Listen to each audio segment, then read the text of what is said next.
संपूर्ण राज्यभरात चर्चेत आलेल्या भोंदूबाबा अशोक खरातची नाशिकच्या पाथर्डी शिवारात देखील कोट्यवधींची मालमत्ता असल्याचं बघायला मिळतं। या ठिकाणी अनेक जमिनी त्यांनी शेतकऱ्यांकडनं अत्यंत कमी भावात घेतल्या आणि एवढंच नाही तर काही शेतकऱ्यांकडनं तर दादागिरी करून त्यांच्या घरातले त्यांचे आईवडील आजारी असताना त्यांच्याकडनं या जमिनी हडप केल्याचा आरोप होतोय। पाथर्डी शिवारात आज देखील असे अनेक शेतकरी आहेत ज्यांच्या डोळ्यांना पाणी आहे आणि ज्यांचे अद्यापही पैसे भोंदूबाबा असलेल्या या खरातनं दिलेले नाही। आपण दृश्यांमध्ये ही जी बघतोय ती जवळपास 3.5 एकर जागा आहे, ज्या जागेला या ठिकाणी कंपाऊंड मारण्यात आलेलं आहे आणि या ठिकाणी गेट देखील लावण्यात आलेलं आहे।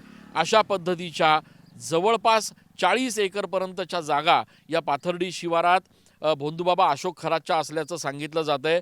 विशेष म्हणजे अशोक खरात या ठिकाणी अमावस्या आणि पौर्णिमेच्या दिवशी यायचा आणि काय भुरळ घालायचा हेच कळत नाहीये, कारण शेतकरी हे अत्यंत कर्जबाजारी असताना सुद्धा अशोक खरात याला त्यांनी जमिनी दिल्या किंवा त्यांना द्याव्या लागल्या। तुमच्या बाबतीत काय घडलं? द्यावंच लागले, कारण दुसऱ्याला आपण द्यायचा विचार केला तर दुसऱ्याला तो घेऊन देत नव्हता। नाईलाजाने त्याच्याच व्यवहार करायला लागला। व्यवहार बोलायचं एक आणि तिथे गेल्यावर व्यवहार कमी करून दिला आम्हाला। ठीक आहे, मान्य केला तो व्यवहार, पण त्याचे पैसे पूर्ण भेटलेले नाही। पैसे त्यांनी जवळजवळ बरेच लोकांना असंच केलेलं आहे। तुमच्या बाबतीत काय घडलं? आई आजारी असताना असं झालं? आई आजारी असताना काय केलं? जमीन विकायला काढली मी ज्यावेळेस, का त्यावेळेस त्यांनी असा असा व्यवहार तसा व्यवहार, मग ठीक आहे म्हटलं मला गरज आहे म्हणून मी विकली। तर आई आजारी असताना तर त्यांनी खरेदी मारून घेतली आणि जेवढी जागेवर भरली तेवढेच पैसे मला दिलेले, बाकी त्यांनी पेमेंट दिलं नाही आणि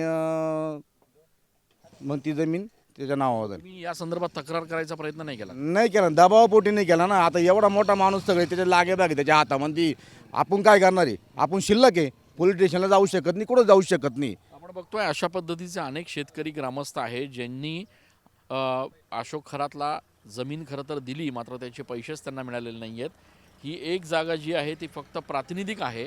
अशा पद्धतीच्या 40-50 एकरच्या जागा अशोक खरातच्या पाथर्डी शिवारात असल्याचं बोललं जातं आहे। एवढंच नाही तर अमावस्या पौर्णिमेच्या दिवशी तो या ठिकाणी यायचा।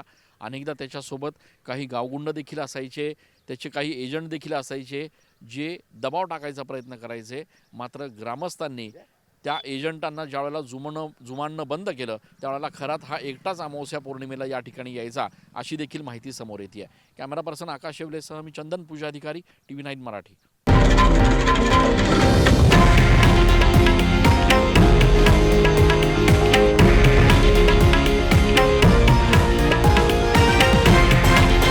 हे आहे देशातील नंबर 1 न्यूज नेटवर्क आणि आपण पाहत आहात TV9 मराठी, एकमेव।